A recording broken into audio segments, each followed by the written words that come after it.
This video is going to be a little bit, I wouldn't say confusing, but I don't put too much weight on it, since I think most of my videos are kind of ad hoc and kind of, they just go as they go and whatever. I don't do second takes. I don't do, I just kind of like a free for all, really.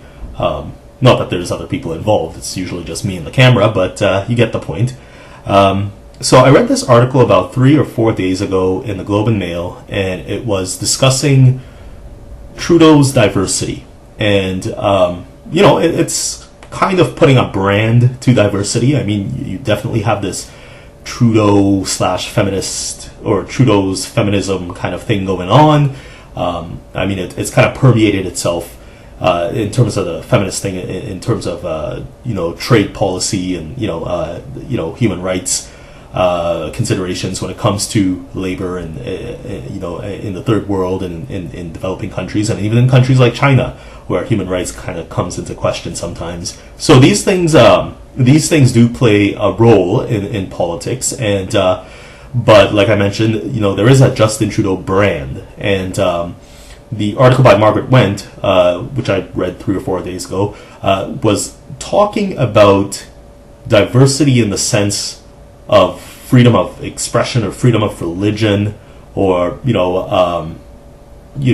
were talking about religion in prisons, which I think is a whole other story. I mean, we have religion in schools as a debate, or religious schools, etc., but you never really hear as much about religion in prisons and what that means. Anyway, there's in the article they were talking about some group. I think the name of the woman that heads the group is Miss Redshaw. I could be wrong about that, but the article's posted. Actually, I don't think I posted it on Spiralvent, but you can probably look up the article. It was published on January 19th. It's definitely online, and it's in the Globe and Mail. Talking about her freedom to be pro-life, as opposed to the way the article put it across was respecting women's reproductive rights. The language is kind of blurry. It doesn't actually say pro-choice, but we all know what that means. And the woman, Miss Redshaw, if I remember her name correctly, was trying to get funding for her religious organization that does rehabilitation of prisoners through a Christian kind of bent, or Christian approach. So she kind of had to bend to the. She ended up not signing or declaring that she respects women's reproductive rights, and even though it meant that she wouldn't have gotten the funding from the federal government. So that article kind of threw me into disarray. Like I really, maybe it was the coffee, or maybe I woke up too early that day, but I just I don't want to make it sound too dramatic, but for lack of better explanation or better terms, I kind of lost my compass for a while in terms of freedom of speech, freedom of expression, diversity. Like, all these things just kind of hit me like a brick wall, and I was like, how do you deal with things like that? I run this atheist website, and a large part of it is basically focused on gay rights, or the lack thereof in other countries as it's seen through religious doctrine, or the way people follow religion. And you talk about ISIS and places like Chechnya, or the plebiscite recently held in Australia and what that meant. So varying levels of violence and rights activism when it comes to the whole gay thing. Then this whole gay cake thing kind of reared its ugly head again. So I guess what I wanted to kind of go into in this video is basically what is up with the gay rights thing? Like, is this something we just really shouldn't even be talking about anymore? I mean, are we past this stuff? I know with Spiralvent I'm a bit blurry on where I'm focusing on. Like, sometimes it's it's ISIS controlled territory, and sometimes it's gay rights in Canada, like the apology to LGBTQ citizens by Justin Trudeau just a few months ago. So I have to admit that living in Canada, I do feel a sense of freedom that I never felt, say, growing up in Trinidad, when it comes to the whole gay thing. Like, I just feel like I'm much freer, and I'm just open to having a gay life as much as I possibly can. I mean, in Canada, and I don't feel discriminated against, etc., etc. There are times when certain things come up but I kind of rationalize it in a way that, is not so offensive. I kind of think, there's some things that are said that are just kind of like, okay, that cannot be coming from a rational place, and there's no way that that type of irrational opinion is going to win over the law or any sort of human rights context or whatever when it comes to the gay thing. So there's stuff you hear. It's much more prevalent in the United States, and the gay cake thing, like I said, came up again the other day, and I've had to change my mind a little bit. I'm not settled on it yet, but I do think that the free market should have a say on businesses that just deny service to gay people or LGBTQ people, or whatever you want to say, the amount of letters that you want to add, etc., or take away, whatever. So I do believe that the free market should do that, but I think there's a functionality there that's very similar to what the government would have done if they legislate that cake companies or whatever business you have should not deny service based on sexual orientation.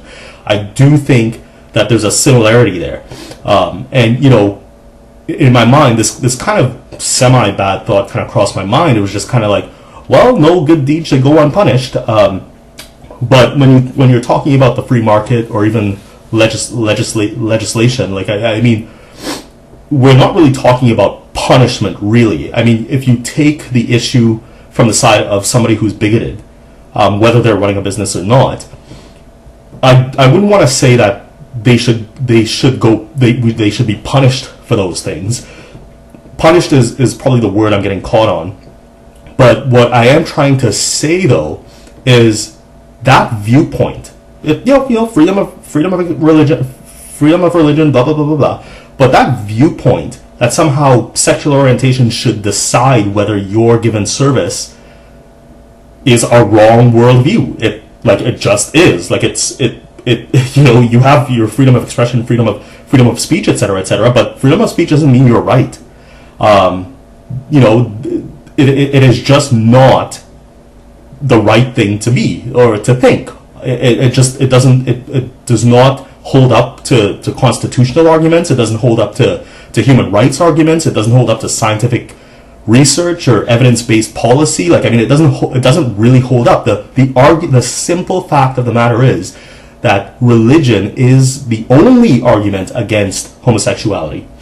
If you're talking about anything else, you're not looking hard enough, and you're not understanding what the other side is saying.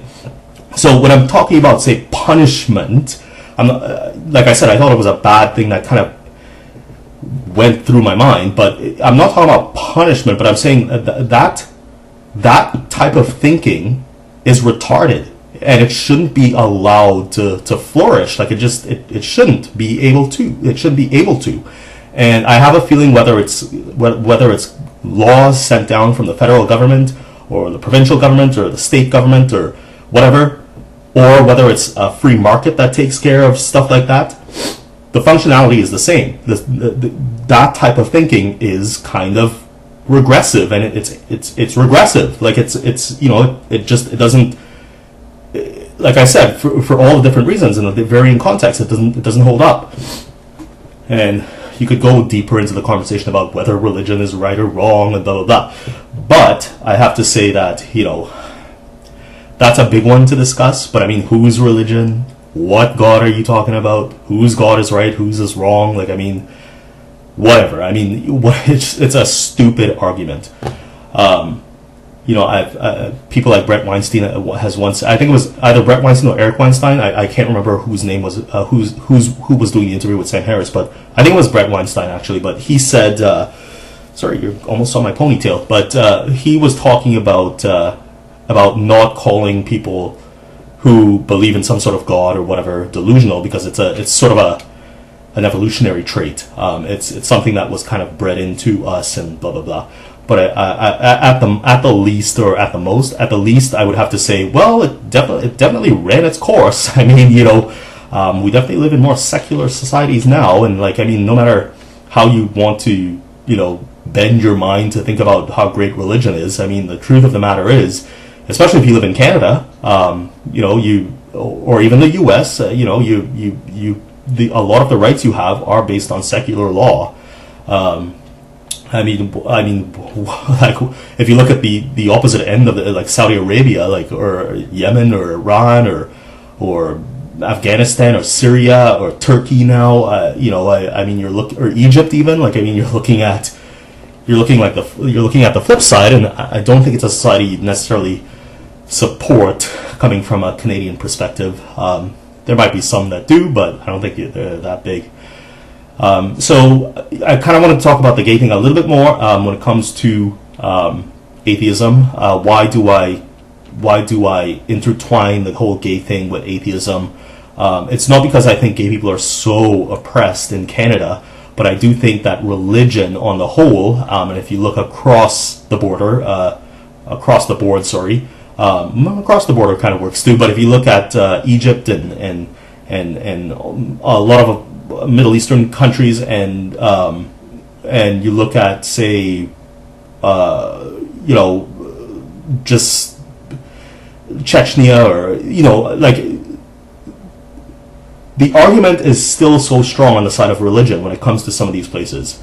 It's just so beyond the pale. I mean, it's really, really bad. And I think that's one of the reasons I kind of make light of it on Spiralvent, because I think it's an issue a lot of people still face today.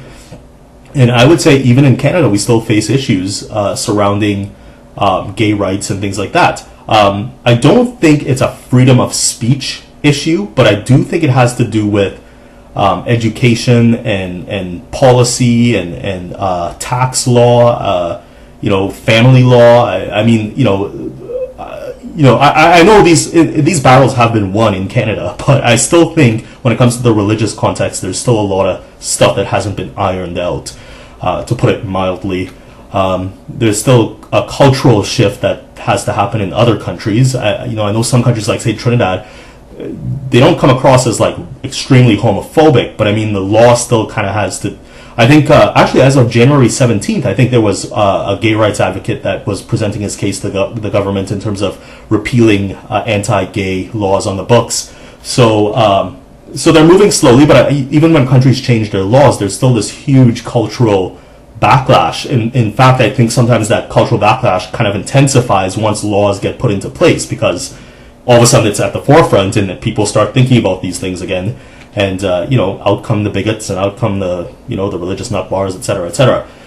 So, like I said, it's not a definitive video, but I have had to change my mind on freedom of speech, what the free market does, and not so much. I think it's just a matter of taking away what the government can legislate and kind of placing your trust in the intelligence of people to understand what human rights are and what homosexuality actually is and what it isn't, etc., etc. But I think in some cases you'd be surprised. Interesting little statistic too. I've kind of read various sources and stuff, but I mean, there's a 50% rate of gays or LGBTQ whatever being atheist, as opposed to a higher percentage. There's different sources, but the last one I read was Pew, and it was in the U.S. So basically, gay people tend to be atheists more so than religious people. So I don't know how I'll fit that into Spiralvent, but I mean I'm sure you could come up with something yourself. But yeah, that's an interesting little statistic. That's about all I have to say. It really does feel like a nebulous video, but I'm gonna probably post it anyway. Part of my business model is to just do things without second takes, just let it fly. So yeah, we will talk later. Bye.